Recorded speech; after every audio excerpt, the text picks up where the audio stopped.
Assalamu alaikum wa rahmatullahi wa barakatuh. Karibu tena katika mfululizo wetu wa hadithi za Ramadhani.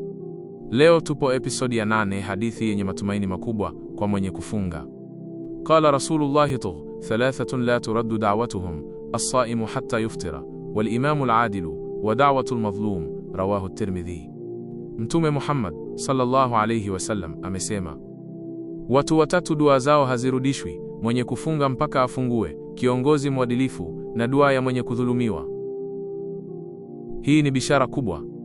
Unapokuwa umefunga, muda wako ni wa thamani mbele ya Allah. Kabla ya kufuturu, inua mikono yako, omba kwa unyenyekevu, kwani huo ni wakati wa kujibiwa. Na kama umedhulumiwa, usikate tamaa. Dua yako inapanda moja kwa moja bila kizuizi. Allah atujalie tuwe miongoni mwa wanaoomba na kujibiwa. Amin. Kama umefaidika na hadithi hii, shiriki na wengine upate thawabu. Endelea kufuatilia mfululizo wetu. Episodi inayofuata inakuja, insha Allah. Wassalamu alaikum wa rahmatullahi wa barakatuh.